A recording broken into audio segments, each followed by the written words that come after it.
Okay, so hello everyone. I'm Nikun Saraf. I am the lead of Android GDAC DIT Pune, and today will be the first session for Android, which is the introductory session of Android Study Jam. So let's start. I'll share my screen.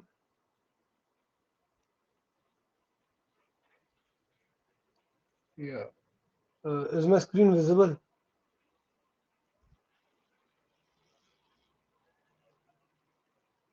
Hello.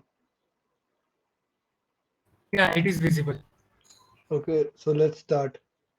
So first of all, we will see what is the Android Study Jam.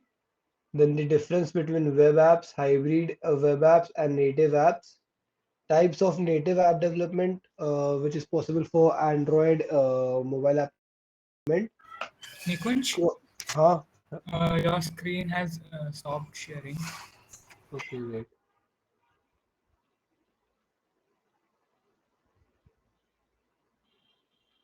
Now, is it visible? It is visible. Okay. So we will first see what is Android Study Jam. After that, we will see the difference between web applications, hybrid, and native applications. Then different type of native application possible for Android and many other operating systems. Then what are the cross-platform engines for mobile applications? Brief overview of Kotlin and Flutter and the differences between Flutter and Kotlin and what is the purpose of the study jams. So let's start with this. So first of all, what is Android study jams? These are the study jams hosted by the Google Developer Student Club, GDSC, and which helps us to study together and learn and create many useful apps for our community. So for theoretical purpose, let's say Android study jams are community organized study groups for people to do hands-on learning for Android app development. Nowadays, Android app development is must for every field because if you will see any company, they will have their own application, mobile application there. For example, take Swiggy, Zomato, Uber, Amazon. First, Amazon was only on website. Then, as the technology progressed, they created their mobile application, and they are still using the mobile application. I hardly think anyone still uses the Amazon website other than Amazon application. That is why Android learning is very important in the today's date. So that is why people are more focusing on these rather than doing anything else. Okay. So these are the sessions focused specifically on learning how to build Android apps without any Android experience. So if you have any prior Android experience or not, it doesn't matter. We will learn from scratch. There will nothing be related to pre Android experience users in these sessions. So don't worry, we will learn everything from scratch. Next is the difference between web application, hybrid application, and native applications. So in web application, we use HTML, CSS, and JavaScript as front end, and in backend, we use many technologies like MongoDB, Node.js, etc. Web application multi-platform means they can run independent on of operating system like Android, Mac OS, Windows, iOS, anything. They have web UI UX feature like the user interface is based on websites, and we can run web apps only on browser. We cannot use its application. But the performance of web application is low as compared to other. We will see that, and the system integration is very low. Means अगर हमारे पास कोई Android का feature हो website में तो हम लोग उसको इंटीग्रेट करने के चांसेस बहुत कम होते हैं वेबसाइट से. इसीलिए वेब एप्लीकेशन मोबाइल के लिए सूटेबल नहीं होता. They are suitable only for PCs and MacBooks. Hybrid apps हो गए एक तरीके से वेब ऐप और नेटिव ऐप का कॉम्बिनेशन. वो भी मल्टी प्लेटफॉर्म होते हैं. उनका यूआई भी हाइब्रिड होता है. लाइक एंड्रॉयड में भी काम करेगा एंड वेबसाइट में भी काम करेगा. एंड उनका वो बिल्ड होते हैं HTML से एंड नेटिव से. एंड फिर आते हैं नेटिव एप्लीकेशन. ये होते हैं सिंगल प्लेटफॉर्म में, मतलब अगर हम लोग कोटलिन से करेंगे तो वो खाली एंड्रॉयड डिवाइसेस में ही रन होगा, कोई आईओएस में रन नहीं होगा एंड वेबसाइट्स में रन नहीं होगा। नेटिव यूआई यूएक्स एक्सपीरियंस होता है उसमें, I know directly Android OS में ही रन करते हैं। उसका परफॉर्मेंस फास्ट होता है as compare to hybrid and web apps, बहुत ज़्यादा फास्ट होता है, क्योंकि वो एक्चुअली एक तरीके से एंड्रॉयड के लिए बिल्ड होता है, तो एंड्रॉयड के ऐप ज़्यादा फास्ट उसमें काम करते हैं। सिस्टम इंटीग्रेशन बहुत ज़्यादा अच्छा होता है इसका, क्योंकि सिंस ये नेटिव ऐप है, ऐप पर ये बहुत एक्सपेंसिव होता है एक तरीके से बिल्ड करना। लाइक परफॉर्मेंस इसका अच्छा, ऊपर कॉस्ट वाइज भी एक्सपेंसिव होता है एंड सिस्टम वाइज भी थोड़ा एक्सपेंसिव होता है ये एक चार्ट है for web apps, user experience and cost is really low, that's why it's on the bottom of the chart. Hybrid apps, since it's a mixture of web apps and native apps, it's on the middle of the graph. Like उसका cost भी इतना नहीं है and user experience भी ठीक ठाक है। But native app का यूजर एक्सपीरियंस बेस्ट होता है as compare to these two, but उनका कॉस्ट थोड़ा हाई होता है, इसलिए वो इस पोजीशन में है। Okay, so let's move to next part, native Android development. So यहाँ पे हम देखते हैं डिफरेंट थिंग्स, डिफरेंट वेज हम जिससे हम लोग एंड्रॉयड एप्स बिल्ड कर सकते हैं। सो सबसे पहले इंडस्ट्री में आया था जावा। जावा जब स्मार्टफोन्स इंट्रोड्यूस हुए थे आईफोन्स के बाद, एंड्रॉयड फोन्स, उसमें खाली जावा यूज होता था। जो भी मोबाइल एप्लीकेशन से, मतलब जो हमारा व्हाट्सएप हो गया, कोई भी एप्स के हिस्ट्री में देखेंगे तो उनका पहला प्रोग्रामिंग लैंग्वेज जावा ही था। उसके बाद जावा से माइग्रेट होके कोटलिन में आ गए एंड्रॉयड ऐप डेवलपर्स, क्योंकि कोटलिन के फीचर्स हम लोग देखेंगे आगे क्या है एज कम्पेयर टू जावा, क्यों कोटलिन में शिफ्ट हुए हैं। बट आजकल के सारे नेटिव एंड्रॉयड ऐप्स कोटलिन में बनते हैं, जावा में नहीं बनते। ये इसका अभी जावा एक तरह से यूज नहीं होता है नेटिव एप्लीकेशन के लिए, बहुत रेयर होता है। फिर आता है C plus plus. I think सबको पता होगा सी प्लस प्लस क्या है, मतलब क्यों यूज करते हैं as compare to other programming languages, क्योंकि सी प्लस प्लस का परफॉर्मेंस रियली हाई होता है, मतलब फास्टेस्ट प्रोग्रामिंग लैंग्वेज एक तरीके से सी सी प्लस प्लस। इसीलिए जो वो जहाँ पे भी यूज होता है उसका परफॉर्मेंस बाकी प्रोग्रामिंग लैंग्वेज के कंपैरिजन बहुत ज़्यादा फास्ट होगा। एंड पर उसका ड्रॉबैक ये है कि वो थोड़ा कॉम्प्लिकेटेड होता है as compare to other programming languages. Java, Kotlin and C plus plus से हम लोग एंड्रॉयड डेवलप कर सकते हैं, Android apps in Android Studio only, मतलब हम दूसरा आईडीई यूज नहीं कर सकते इन तीनों लैंग्वेजेस के लिए। And but Java and Kotlin के लिए हम लोग इंटेलिजे आइडिया भी यूज कर सकते हैं, नथिंग एल्स। फिर आते हैं हम लोग फ्रेमवर्क्स में। फ्रेमवर्क्स हो गया एक तरीके से, अगर आपको वेब डेवलपमेंट पता है क्या होता है, वेब वेब पे भी जैसे रिएक्ट फ्रेमवर्क हो गया, एक जावा स्क्रिप्ट हो गया, जावा स्क्रिप्ट लाइब्रेरीज होते हैं, वैसे एंड्रॉइड में भी बहुत सारे फ्रेमवर्क्स होते हैं। For example Unity, I guess Unity तो आजकल के सबको पता ही होगा कि यूनिटी क्या है। वो गेम इंजन है, उससे गेम्स बनते हैं, बट उससे हम लोग एंड्रॉयड के ऐप्स भी बना सकते हैं, मोबाइल ऐप्स भी बना सकते हैं। उसके लिए उसका आगे मैंने मेंशन ही क्या क्या होता है। फिर एक होता है ज़ेमेरियन, ये होता है एक तरीके से एक्सएमएल से होता है, गेस ये प्रोग्रामिंग लैंग्वेज। इसके लिए विजुअल स्टूडियो यूज करते हैं, माइक्रोसॉफ्ट विजुअल स्टूडियो। एंड फिर आता है क्यूटी। क्यूटी एक फ्रेमवर्क है, बट उसको हम लोग प्रोग्राम करते हैं सी प्लस प्लस में, graphical C plus plus user interface के लिए क्यूटी होता है। क्यूटी से हम लोग वेब सॉरी विंडोज के लिए एप्लीकेशन बना सकते हैं, डेस्कटॉप के लिए, मैकओएस के लिए एंड एंड्रॉइड के लिए। फिर आते हैं हम लोग वेब एप्स के लिए। वेब एप्स के लिए आईडीई बेसिकली यूज होता है वेब वीएस कोड, जो दुनिया का सबसे पॉपुलर आईडीई है, टेक्स्ट एडिटर है, सब यूज करते हैं आजकल। वेब स्टॉर्म एक हो गया जेट ब्रेन्स का, एंड बहुत सारे होते हैं। एंड फ्रेमवर्क्स में दूसरे फ्रेमवर्क्स आ गए मोबाइल के लिए, react native and Flutter. So basically आज के डेट में तीन फ्रेमवर्क्स बहुत पॉपुलर है, रिएक्ट नेटिव, फ्लटर, एंड बाकी दो नेटिव लैंग्वेज हो गए Kotlin and Swift UI. Swift UI हो गया आईओएस के लिए, इसलिए इसके बारे में ज़्यादा बात नहीं करेंगे, बट कोटलिन हो गया एकदम नेटिव, लाइक वो खाली एंड्रॉयड के लिए ही बिल्ड कर सकते हैं। बट जो रिएक्ट नेटिव एंड फ्लटर हो गया वो रिस्पॉन्सिव एप्स बनाते हैं। मतलब एक कोड कोई भी रेजोल्यूशन के लिए काम करेगा, मोबाइल रेजोल्यूशन के लिए, भले ही वो आपका फुल एच डी हो, 720p HD हो, 4K हो, कुछ भी हो।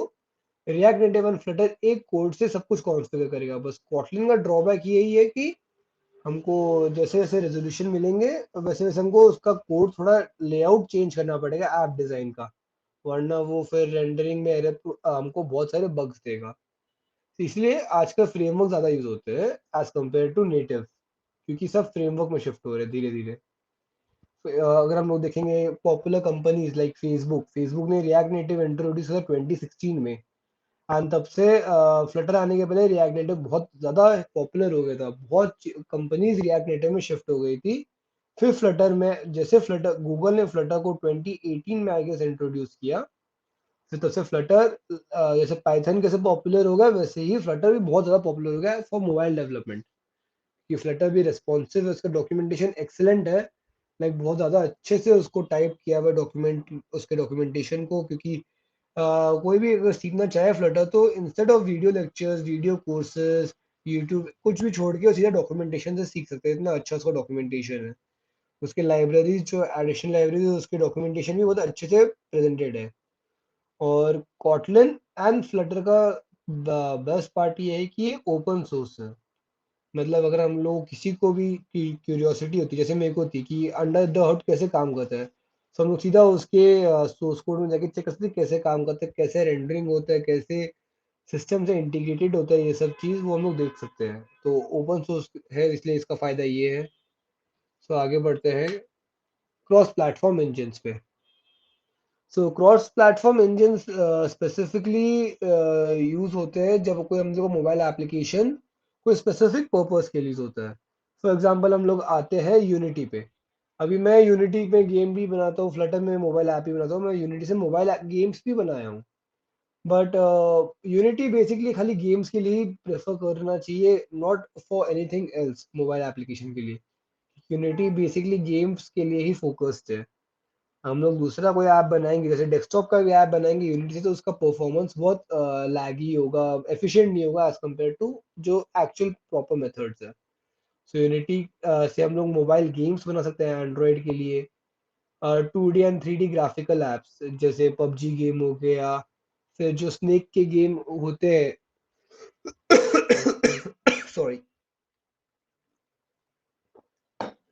जो हमारा क्लासिक स्नेक गेम था 2D वैसा हम लोग बना सकते हैं। यूनिटी भी क्रॉस प्लेटफॉर्म है, एंड्रॉयड के लिए बिल्ड करेंगे तो सेम iOS के लिए बिल्ड करेंगे, वो अंडर दी हुड ऐसे काम करता है। हम लोग यूनिटी में सी शार्प से कोड करते हैं जैसे यहाँ पे मैंने मेंशन किया है। फिर जब वो कंपाइल होता है तो सी शार्प से वो सी प्लस प्लस में कन्वर्ट होगा, एंड सी प्लस प्लस से वो फिर डेजिग्नेटेड प्लेटफॉर्म के लिए बिल्ड होगा। एंड्रॉयड के लिए तो कोटलिन में जाएगा, फिर आईओएस के लिए तो स्विफ्ट यूआई में जाएगा, एंड वेब क्या बोलते हैं डेस्कटॉप के लिए है तो उसके सी प्लस प्लस में या किसी में भी जाएगा। वेब ऐप बनाएंगे, वेब के गेम्स बनाएंगे जो जावास्क्रिप्ट में होते हैं तो वो HTML CSS एंड जावास्क्रिप्ट में हो जाएगा।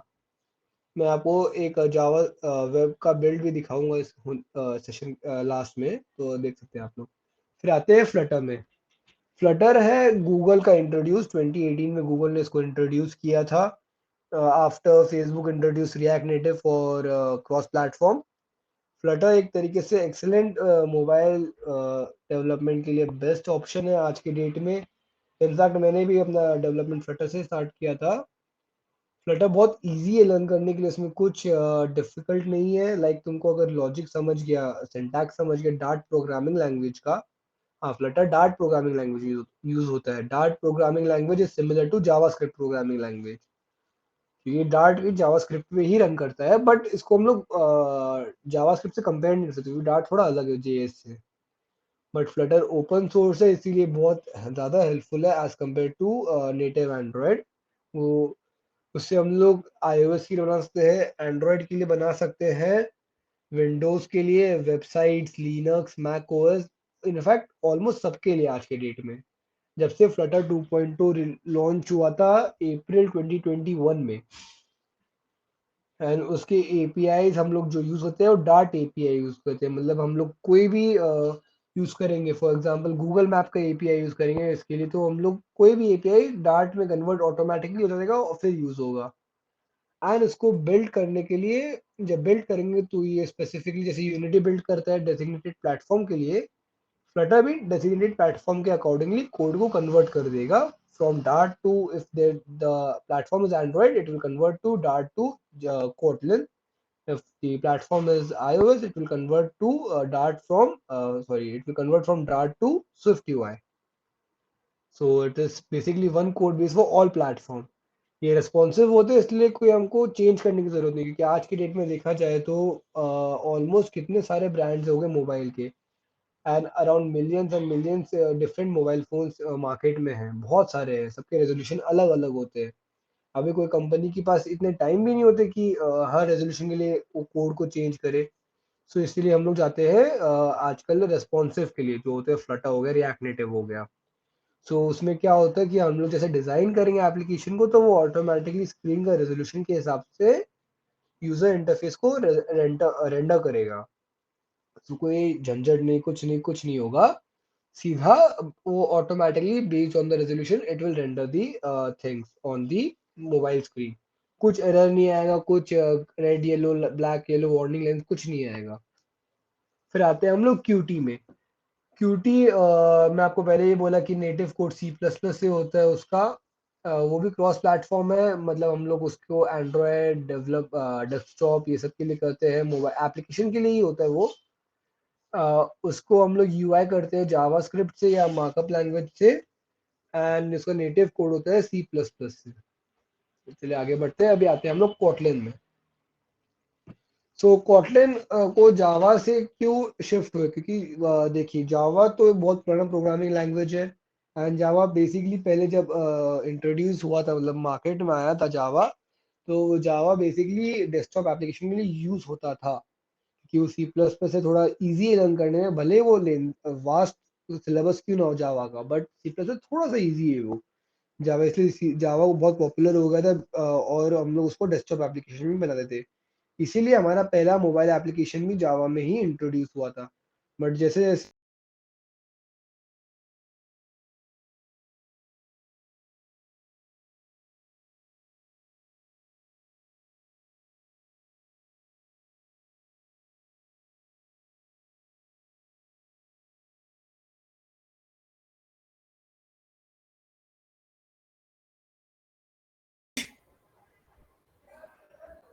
Hello, Nikunj. You are on mute. Hello, Yeah, you were on mute. से म्यूट में था। Just 30 seconds. अच्छा अच्छा, थैंक यू बताने के लिए। सो मैं कॉटलिन रिपीट करता हूँ। कॉटलिन इम्प्रूव जावा जावा है। वो जब जावा इंट्रोड्यूस हुआ था तो जावा थोड़ा पॉपुलर भी था, बट मोबाइल एप्लीकेशन में वो इतना एफिशिएंट नहीं था, इसीलिए जेटब्रेन्स ने जावा पे ही कॉटलिन इन्वेंट कर दिया। वो रन होता है जावा के जावा वर्चुअल मशीन में। अ, उसका एबिलिटी है कोड बेस चेंज करने का with Java code and libraries. अगर हम लोग कॉटलिन में पूरा प्रोजेक्ट लिखे हमारा, सो हम लोग बेसिकली कोई शॉर्टकट से एंड्रॉइड स्टूडियो के हम लोग सीधा उसको जावा कोड में कन्वर्ट कर सकते हैं। ये इसका खासियत है, एडवांटेज है। फिर इसका हम लोग एक प्रोजेक्ट में, एक मोबाइल एप्लीकेशन प्रोजेक्ट में हम लोग कॉटलिन एंड जावा दोनों को एक साथ भी यूज कर सकते हैं, एंड उसको हम लोग लास्ट में जावास्क्रिप्ट एंड नेटिव सी में कंपाइल भी कर सकते हैं फॉर दी ऑपरेटिंग सिस्टम। ये जावा कॉटलिन जेटब्रेन्स ने इंट्रोड्यूस किया था ओपन 2016 में, इस पे काम स्टार्ट हो गया 2010 में। सो इसको अराउंड 6 to 7 years लगे कंप्लीट होने में। सो कॉटलिन 1.0 वाज इंट्रोड्यूस इन 2016। तब से लेके आज तक ये चलता है, मार्केट में पॉपुलर है, बहुत सारे पॉपुलर कंपनीज भी इसको यूज करते हैं, उसके देखेंगे आगे। If someone wants to see the source code for the Kotlin, इस वेबसाइट आपको मिल जाएगा github.com/jetbrains/kotlin, एंड Kotlin का ऑफिशियल वेबसाइट है kotlinlang.org। सो यहाँ पे जाके हम लोग विजिट कर सकते हैं। एक बार आपको Kotlin का वेबसाइट भी दिखा देता हूँ, ओपन सोर्स कैसा दिखेगा। Wait a minute.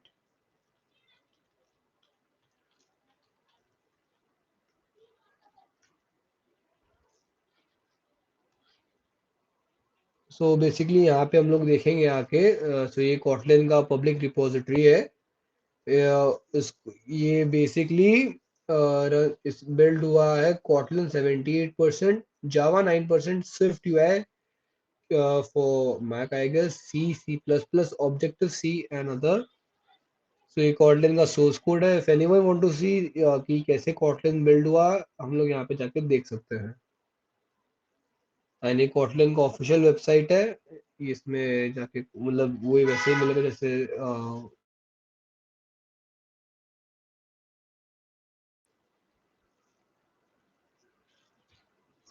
सो आते हैं अभी हम लोग फ्लटर में।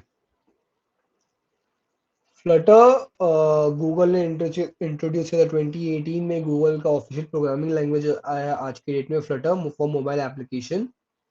वो रन होता है डार्ट प्रोग्रामिंग लैंग्वेज में। Flutter SDK, Flutter software development kit, it is one code base to create apps for multiple platforms. मतलब जैसे मैंने आपको पहले बताया, हम लोग फ्लटर के कोड से Android, iOS, websites, desktop application, Mac application, Linux application, हम लोग कुछ भी क्रिएट कर सकते हैं फ्लटर से। एक कोड से हमको कुछ चेंज करने की जरूरत नहीं है अनटिल एंड अनलेस हम लोग कोई स्पेसिफिक नेटिव चीज रेंडर करना हो स्क्रीन पे। फॉर एग्जांपल अगर हम लोग फ्लटर का एक प्रोजेक्ट बनाए, जैसे फॉर एग्जांपल ले लो कोई भी म्यूजिक ऐप ले लो। अगर उसमें आइकन्स हमको रेंडर करने हैं फॉर प्लेटफॉर्म स्पेसिफिक, एंड्रॉयड के आइकन्स रेंडर करने हैं तो, और आईओएस के आइकन्स रेंडर करने हैं तो उसमें ऑप्शन रहता है कि रन टाइम पे वो ओएस चेक करेगा एक बार। अगर एंड्रॉयड है तो वो एंड्रॉयड के आइकन्स पूरे ऐप में रेंडर करेगा, एंड अगर आईओएस है तो पूरे टाइम आईओएस के ऐप रेंडर करेगा। So this is basically one code base. हमको कुछ चेंज करने की जरूरत नहीं है for any platform specific thing unless and until it is required. वरना बहुत ज़्यादा रिस्पॉन्सिव होता है तो कोई इसमें कोई प्रॉब्लम होता ही नहीं है। इस it can easily build application for, जो मैंने आपको बोला, website and Linux also. It is created by Google and इसका सोर्स कोड यहाँ पे है। Let's also see the source code for that.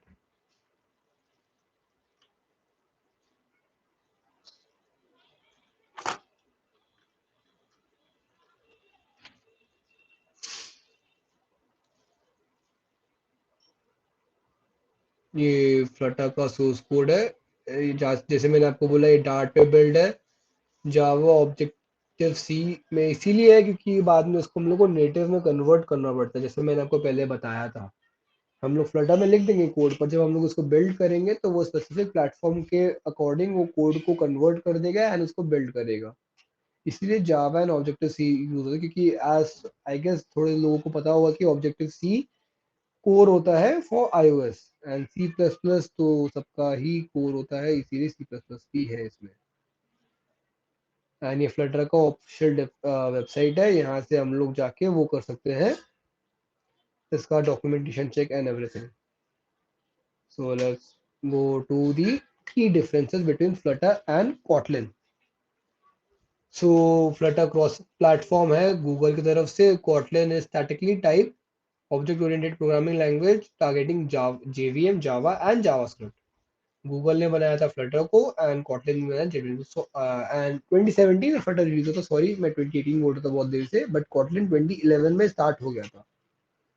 Supported platform as I said Android, iOS, everything. And Kotlin में Android, iOS, Windows ये अभी नए आए हैं।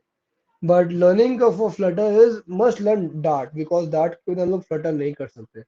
But Kotlin is more similar to Java, C sharp, Python, JavaScript, which is very easy because आज के date में हम इंजीनियरिंग स्टूडेंट्स को ऑलमोस्ट कोई ना कोई प्रोग्रामिंग लैंग्वेज आता ही है। सो कोटलिन लर्न करना कोई ज़्यादा डिफिकल्ट नहीं होगा हमारे लिए।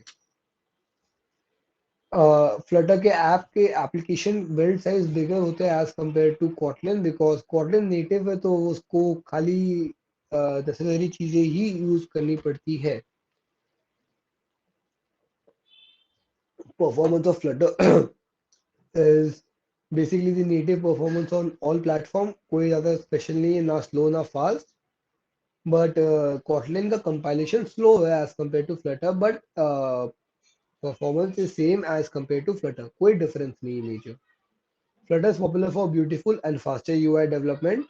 Using a single code base, जो मैंने आपको पहले बोला था, रिस्पॉन्सिव है, वेब मोबाइल डेस्कटॉप के लिए सिंगल कोड बेस होगा। And Kotlin is popular because for interoperability with Java's and Google's first class support for Android app development. GitHub की पॉपुलैरिटी फ्लटर में ज़्यादा है as compare to Kotlin because Flutter cross platform है इसीलिए। Popular companies using Flutter Google Ads, Alibaba जो Chinese businessman का है, eBay, BMW and Square. Kotlin का Coursera, Evernote, Google, Pinterest, Coda, Slack, Trello, ये सब यूज करते हैं कॉटलिन। कम्युनिटी वाइज देखा जाए तो फ्लटर की कम्युनिटी बहुत जल्दी ग्रो हो रही है, कॉन्स्टेंट अपडेट आ रहे हैं, ओपन सोर्स है तो ऑल ओवर वर्ल्ड से कंट्रीब्यूट करते हैं लोग उसके पैकेजेस के लिए। एंड कॉटलिन के लिए जावा के बहुत सारे टूल्स है फॉर कंट्रीब्यूटिंग दी प्रोजेक्ट्स। यहाँ पे देखेंगे तो देखेंगे 285 companies are using tech stack in Flutter, versus Kotlin 941 use हो रही कि कोटलिन बहुत पुराना है एज कम्पेयर टू फ्लटर। जैसे हम लोग ने पिछले स्लाइड में देखा था कि 2017 में फ्लटर आया था एंड 2011 में कॉटलिन आया था, तो ऑलमोस्ट 7 to 8 ईयर्स का डिफरेंस है इसमें।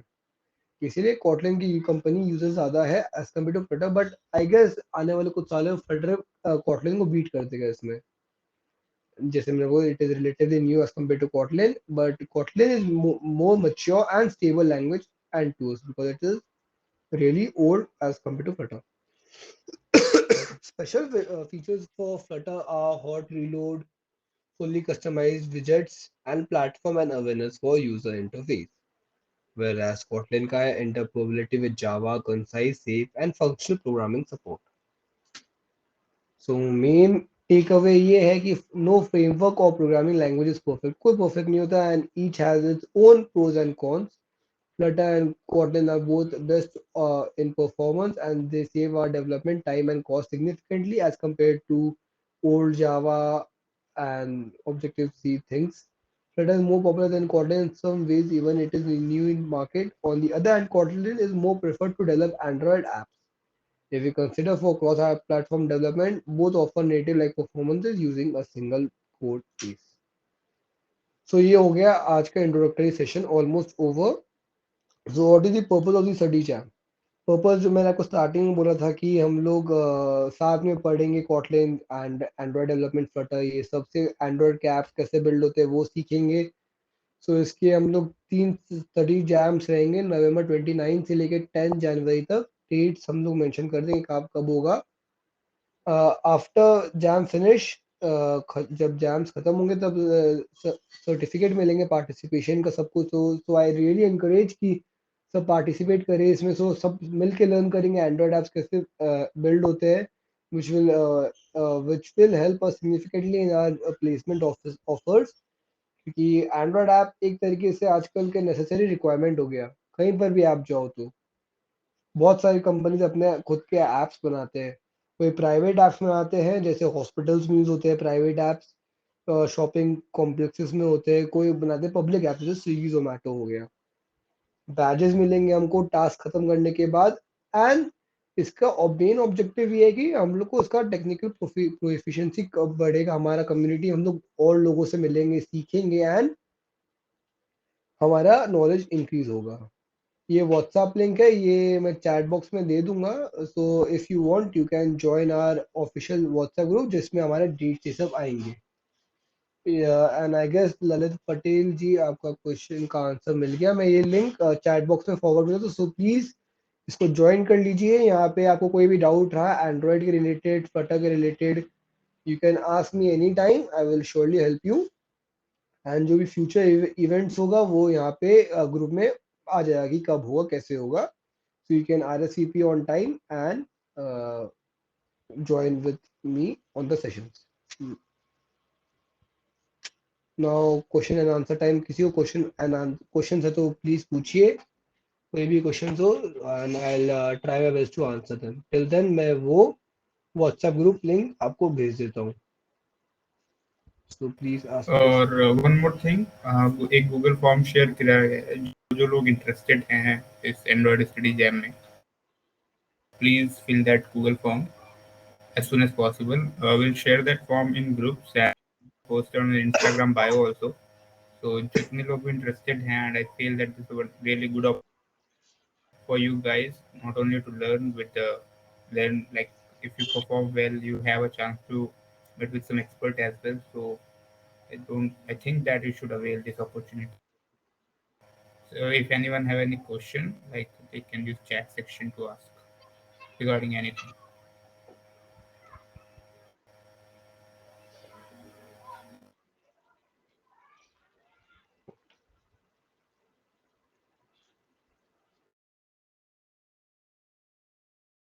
मैंने व्हाट्सएप का ग्रुप चैट शेयर कर दिया, लिंक प्लीज ज्वाइन कर लीजिए for future purposes, and question है तो प्लीज पूछिए, I will try my best to answer.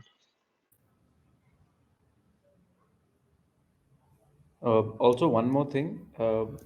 If any one of you want to share the link of WhatsApp, then you can, but only the ones who have filled the form, जो pinned comment है, वही consider किए जाएंगे Android Jam के लिए.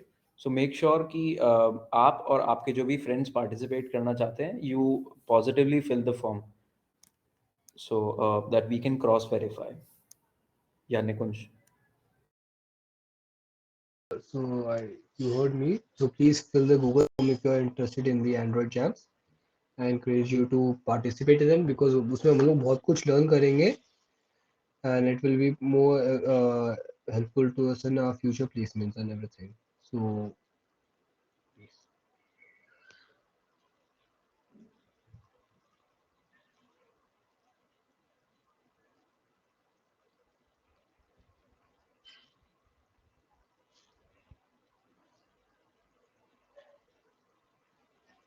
Our class members and haven't joined them, please share with them also about this event, like this opportunity, and because it will be, I think that one of the best opportunity to learn, not only learn Android, but like make having a learning with the community is having some different experience, and it would be, I think, gives us some better results. So if you feel that, you definitely fill that form and start learning.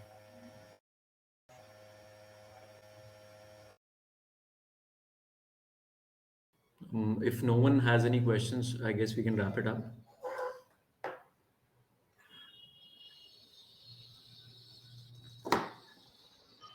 All right. Any of the hosts want to say anything? Timing of lecture,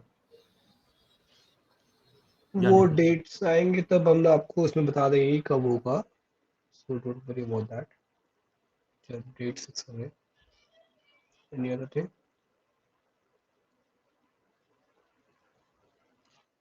Like one of the you will get, I think Nikunj had forgot to tell you that if you perform well, like if you make good apps, then there would be chance and some of the students who really do well in this study jam have a chance to get that would be fully sponsored by Google and have a chance to meet with the folks from Google Play Store team who will guide you to the essentials of getting app development through the Play Store and app.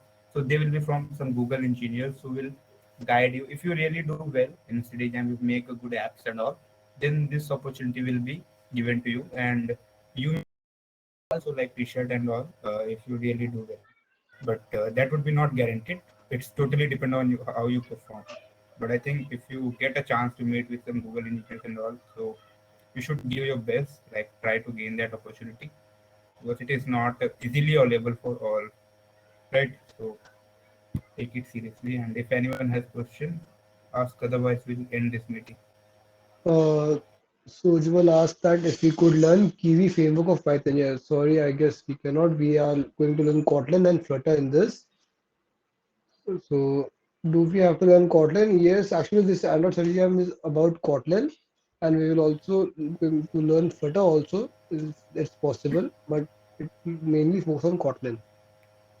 Yeah, Ruturaj, if you like feel that uh, you will get guidance from our facilitator also. Like if you stuck anywhere, so like learning in a team is that advantage. Like if you stuck anywhere, you can ask him, Nikunj, or any other team member who will have some knowledge, who will help you out. So you have to learn and you have to make apps. Basically, this is the purpose of this study jam.